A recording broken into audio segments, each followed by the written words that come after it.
Catfish is likely to help improve the food situation in North Korea, with the country's leader Kim Jong-un pledging to build a powerful socialist economy. In Pyongyang, a catfish farm was built in 2000, as Kim's father and former leader Kim Jong-il decided to grow the fish in an attempt to provide a source of protein for North Korean people, many of whom are believed to suffer from malnutrition. The farm has increased its production capacity, raising hope that homemade catfish would become a rescuer for North Korea that has recently faced an economic downturn, with imports of essential commodities from China plunging due largely to UN sanctions against Pyongyang. The Pyongyang catfish farm, where a group of Kyodo News reporters was granted rare access this week, can produce around 2,500 tons of catfish per year after the renovation carried out in 2014. Water temperatures at the farm, which has over 100 outdoor fish breeding ponds, are maintained at a stable level with the help of solar energy. Efforts to improve catfish feed have been successful.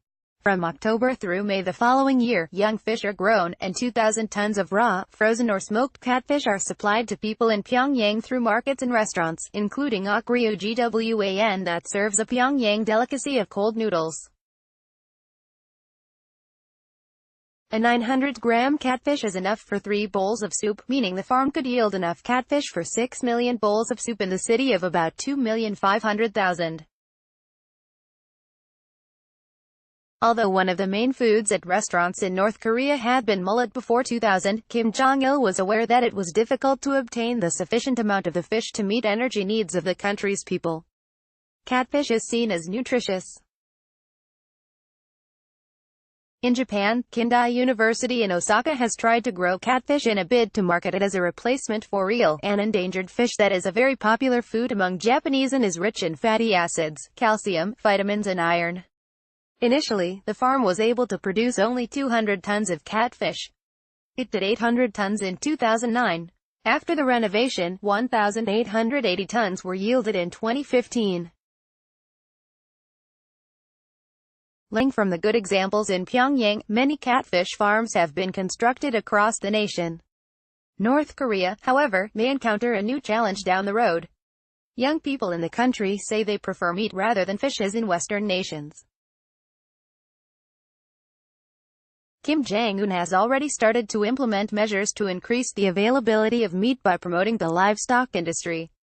The ruling Workers' Party of Korea said in April, "We will concentrate all efforts on building a powerful socialist economy and markedly improving the standard of people's living through the mobilization of all human and material resources of the country." In his first public speech as North Korea's leader in April 2012, Kim promised to ensure that the people will never have to tighten their belt again, showing his intention to tackle poverty through adequate food provision.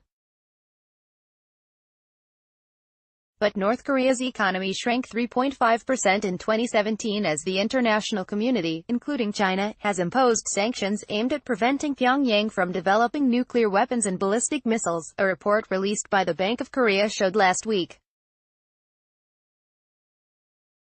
The economic growth rate was lowest since 1997, when the South Korean Central Bank estimated that the North's economy contracted 6.7% against a backdrop of a nationwide famine. It said the North achieved 3.9% expansion in 2016.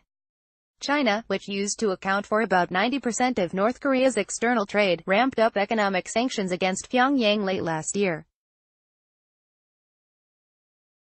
In the first half of 2018, China's total trade with North Korea dropped 59.2% from a year earlier, the government said. Beijing is regarded as Pyongyang's main economic lifeline.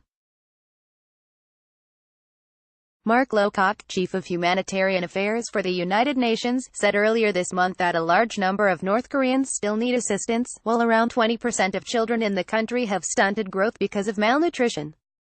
That figure in 2011 was about 28%, so that's an improvement. From 28% to 20% is an improvement, but 20% is still a high number, he told reporters while visiting the nation.